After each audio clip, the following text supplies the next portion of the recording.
अस्सलाम वालेकुम। धरती टीवी न्यूज़ संगत में हाफिज़ एजाज। सबका पहला हेडलाइन।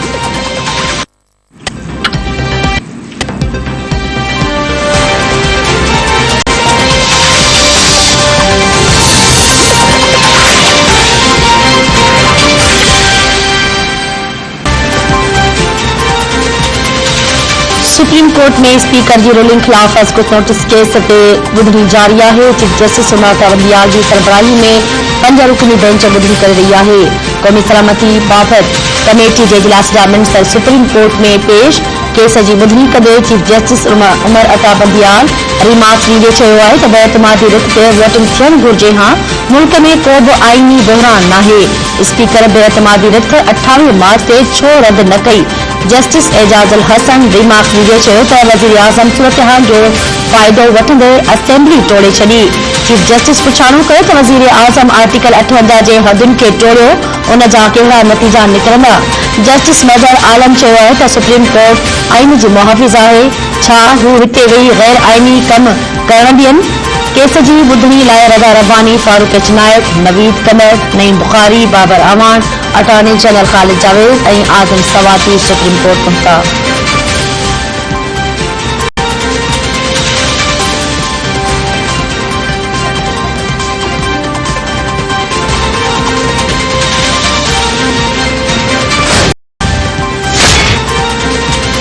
उम्मीद है कि सुप्रीम कोर्ट जल्द फैसलो कंदी। मुस्लिम लीग नून के सदर शहबाज शरीफ चयो है कि इमरान न्यासी जो मिसाल हिटलर का घट नाहे। कौम जो मुआशी नुकसान थी रहो है। इमरान न्यासी 3 अप्रैल के आइन टोड़ियो। हिटलर न्यासी हो, इमरान भी न्यासी है। अज पाकिस्तान केतरा ॾहाका पुठिते हलियो वियो है।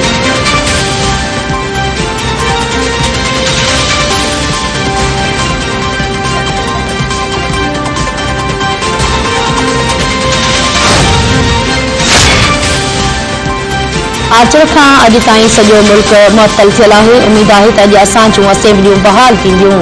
पीपल्स पार्टी की नायब सदर शेरी रहमान चयो त 5 मिनटन में मुल्क जो आइन टोड़ियो वियो। छा समूरी अपोजिशन गद्दार है। सॼो मुल्क आलमी दुनिया अदालतुनि तरफ़ ॾिसी रही है। मुल्क के आइन के इंसाफ़ मिलण घुरिजे। अॻूणी हुकूमत जा समूरा नाला ACL में था वञनि।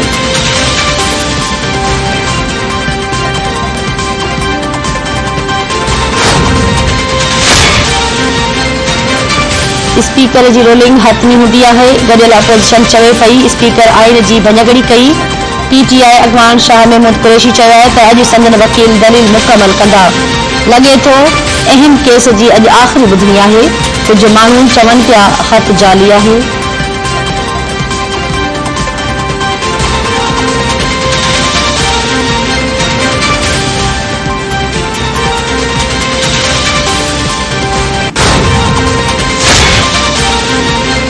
इमरान खान की सरबराही में PTI की सियासी कमेटी जो इजलास अज थींदो। सियासी कमेटी जो इजलास अज मंझंदि बनी गाला में थींदो। असद उमर, फवाद चौधरी ऐं ॿिया शिरकत कंदा।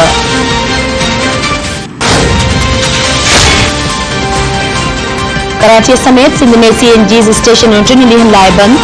CNG पंप अॼु सुबुह 8 वॻे खां 10 अप्रैल सुबुह 8 वॻे ताईं बंद रहंदियूं।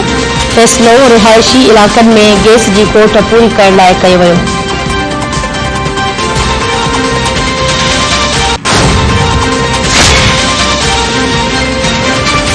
मुल्क में कोरोना वायरस के 157 केसन की तस्दीक। NIH मूजिब गुज़िरियल ॾींहुं 28,960 टेस्टूं कई वयूं। हाकारी केसन की शरह 0.58% रही। सॼे मुल्क में 291 मरीज़नि की हालत वरतीअ जोगी।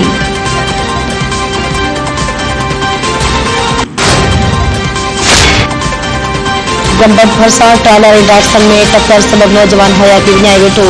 क़ौमी शाहराह ते हादसे में 30 वरियनि जे फयाज़ सहते मौक़े ते दम ॾेई छॾियो। फोती नौजवान जो मढ़ गिम्स अस्पताल मुंतक़िल कयो वियो।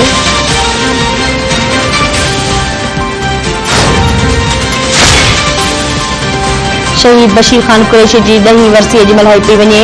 पते डेरे में मुख्य तक़रीब थियल। जस्कम जा काफ़िला पहुचण शुरू। चेयरमैन सनान कुरैशी समेत मरकजी अगवान मज़ार ते हाज़िरी बाद जलसे के खिताब कंदा।